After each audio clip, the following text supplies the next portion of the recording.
Welcome to Draw Tip Tuesday. Here's your weekly dose of inspiration to build a creative habit, one drawing at a time. Brought to you by Sketchbook Skool. Hi! It might seem a little bit of a silly question, how to actually sharpen a pencil. But a lot of people get so frustrated because the leads inside their colored pencils break all the time. And that is just the biggest frustration of colored pencil, isn't it? You're sharpening your pencil and then the tip breaks off and then you're sharpening again and the tip breaks off again. And before you know it, you end up with a really short pencil and still no sharp tip. Now, this could be because the lead inside has broken, because the colored pencil is a tool that is kind of fragile. If it falls on the ground, then the lead might break, and it keeps breaking when you sharpen it. There are people who say that it can be fixed by heating the lead. So you could put your colored pencil in the sun or on the heater for a while, and then they say that the broken parts of the lead would melt together again. But I am not sure if that is true. It is worth a try though, and if you have tried it, let me know if it actually works or not. Anyway, there could be another reason that the lead inside of the colored pencil might break often, and that might be because of the way you are sharpening your colored pencil. I have a range of sharpeners here, just sharpeners that I picked up through the years. And with those, I will show you a few ways to sharpen your pencil. Let's start with this metal simple sharpener. It's really small, so it fits in your pocket, which is handy on location. Now, there is always a little bit of wiggle room when you put your pencil in the sharpener. So if you are turning the pencil, you might actually rock it a little bit up and down. And that might actually cause pressure on the lead inside, which makes it break. So that could be one of the reasons that your colored pencils often break when you sharpen them. Now, there is a bit more of a steady way of sharpening.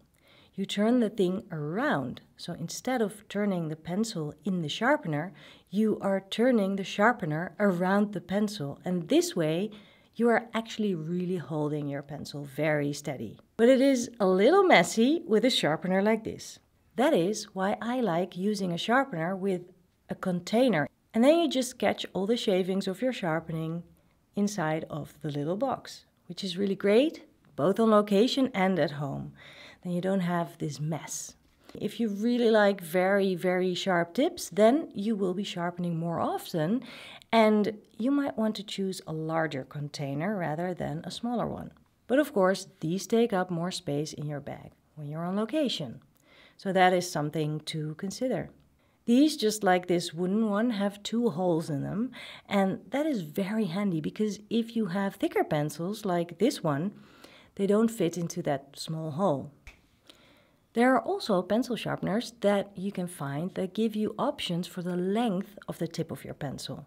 This one is by the brand Uli, the mighty sharpener, and as you can see, one of the blades is longer than the other ones. Again, this one has a smaller hole and a larger hole, and the one with the longer blade actually has a small hole. So this is for a regular pencil and not for that thick kind of pencil. Okay, so the normal length blade doesn't do anything different than the other sharpener that I just showed you. This sharpens your pencil in a regular way.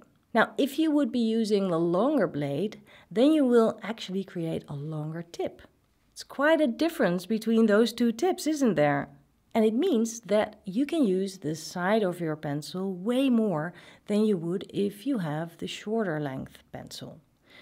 Some people really prefer this very long tip, and it's really up to you whether you like that or not. For some people, it doesn't matter. For some people, it's really important. There are no rules. It's really up to you. And then if you want a really, really long tip, you can always use an X-Acto knife, but I'm not going to do that because I'm sure I will cut myself. I really enjoy using these very handy container type colored pencil sharpeners. And I really hope that this tip is useful to maintain your colored pencil collection and to get less frustrated about breaking leads. One last tip. The other day I organized all my colored pencils, and I have a lot. And I really got into sharpening them all, and I ended up with a blister on my finger. So maybe you want to sharpen in smaller increments, or perhaps get an electrical sharpener or something. Have fun with your colored pencils and make sure to sign up for the Sketchbook Skool course, Colored Pencils. It'll change the way you will use your colored pencils forever, and you will be inspired to color the world around you. Join us at sketchbookskool.com.